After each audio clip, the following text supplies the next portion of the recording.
grew up in O'Fallon, Illinois, and I started volleyball the end of my middle school years. So technically in the spring of, I guess, 2014 is when I started playing club. And I got into it just because I was bored of sitting at home, honestly. And my mom was an athlete, and I was like, maybe I should try out, being an athlete. And also I was like, you can play in college, so that'd be really nice to have, something to do in college besides sitting around and just doing school. And I like being busy, so it always keeps me busy.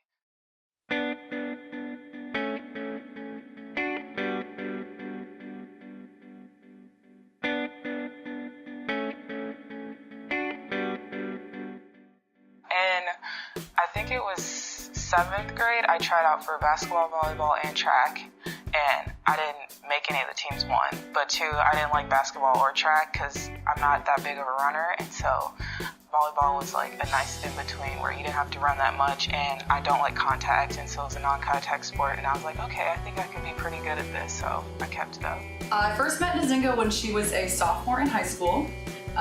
We discovered her at a club tournament and started watching her, and were really impressed with her athleticism. And so we got her to come on a visit through her club coach, and that was the first time I met her, was on our campus when she came for a visit. And she was very quiet.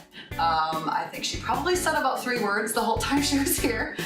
So it's hard to get a read at first of kind of what her opinion was of the school and the program. But that was my first meeting with her, and she seemed like a very, very sweet person. And that was kind of the only read I could get since she was so young. This was actually the funny thing. It's the only school I visited. I got letters from other schools, but I came here, and I just really like the school as a whole. I like how small it is, but it's not too small where you literally know everyone.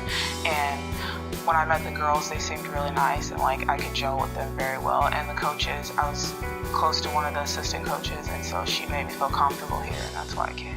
Well, of course, her athleticism was what first made us bring her here to campus. We could tell that she had a bit to go. She started volleyball a little bit later than a lot of Division I athletes start, but she could jump out of the gym, and she just kind of had a carefree attitude on the court. And then when she was here and visited, we could tell that she was, although quiet, that she was a good person. We talked to her club coaches and high school coaches to make sure kind of what her character was, and they all said the same thing, that she was going to be a hard worker, that she had her heart in the right place, and she was dedicated to volleyball. I'd say I've grown a lot in hitting, becoming smarter with my shots, because when I first got here, I was like, all I want to do is hit, but sometimes it's a dumb decision to hit straight to a block when you should actually tip, because those get kills too. Points are points. And then I'd say probably blocking is what I want to work on the most right now, especially since we switched. We used to static blocking, now we're swing blocking, so it's something I used to do in the past and I haven't done in a while, so that's something I really want to focus on this year coming up. After I get out of school, I plan to go to graduate school for either clinical psychology, but I really want to do sports psychology, but it's not that well known, so there's select schools that only have degrees in sports psychology, but sports psychology is what I really want to do. I think since volleyball I feel is such a mental sport, it kind of does help me personally, just because I know sometimes, mentally I need to get back, together and not start freaking out and thinking too much about things. And I guess I could also, with teammates, you can tell when people are getting into their head, and you can be like, hey, you're doing fine, just keep it up and things like that. So I guess it could be an edge, but even coach, which, I know she didn't major in psychology, but since she's been coaching for so long, you can always tell when other girls and other teams are getting into their head and they're getting down on themselves. And if you can see that, then, you want to pick on them because they'll just keep going down.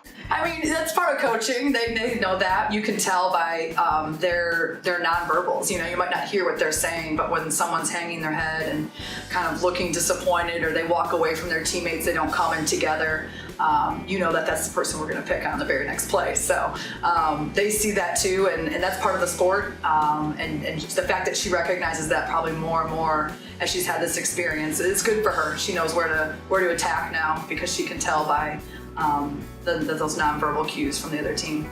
I feel like sports are extremely mental, and so that's where sports psychology blends the two together, where I've basically just be counseling people that play sports only.